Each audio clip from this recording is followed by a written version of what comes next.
So you're asking I'm us- Kaylin Kavarnis, and this is my audience.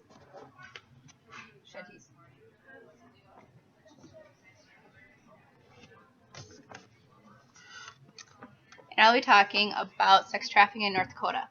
According to the United States Census Bureau, before the oil boom, North Dakota's population was roughly 665,000 people. Now its population is almost 740,000. Over the time of 5 years, that's 75,000 more people.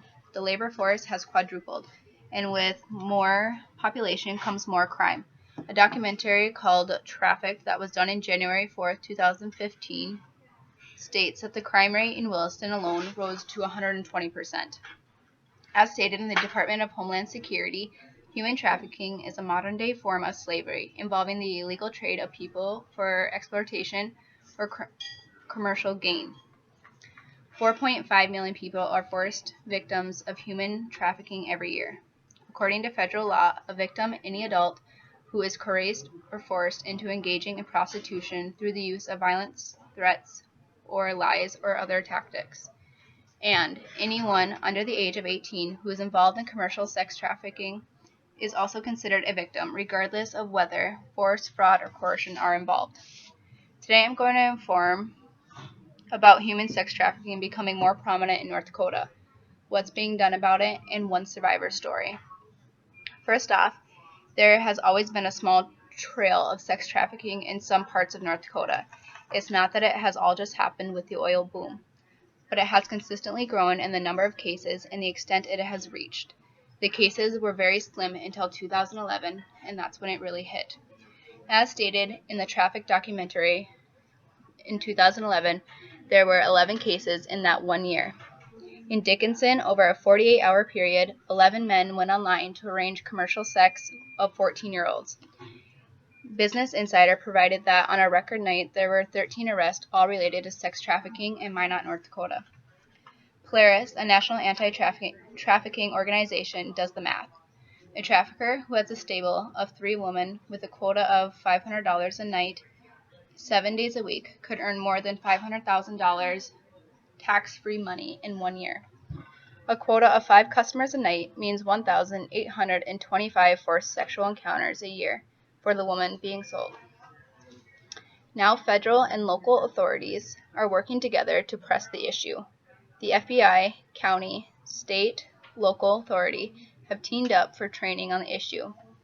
They have set up stings, which are setups to catch the men behind the trafficking. There is planning being done to provide more undercover agents and tougher state laws.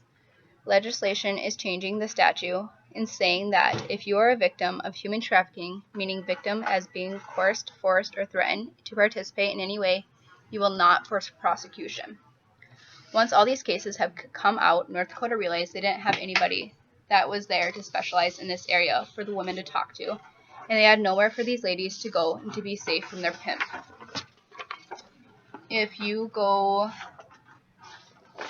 to the sheet, it shows that North Dakota is Tier 4, and that's the worst you can be in the Victims Assistance Laws of 2014. Polaris has rated all 50 states since 2011, and North Dakota still remains one of the worst of them all, including the other highlighted. If you go to the next picture I provided on human trafficking laws, North Dakota and South Dakota are Tier 3, which is also the worst of all the 50 states.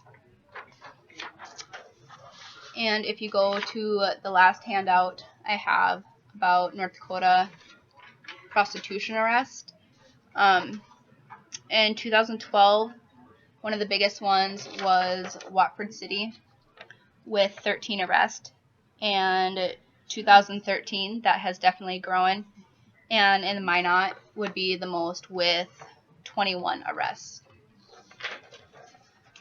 There's one lady who's a survivor of the sex trafficking industry and now has turned to be an advocate. Wendell Lizento grew up in a low-income, single-parent family home and suffered sexual abuse as a child. She became a young runaway. Through the help of a friend, she was purchased for sex. She experienced sex trafficking at the age of 13, For the next 16 years, she was a victim of trafficking and sexual exploitation.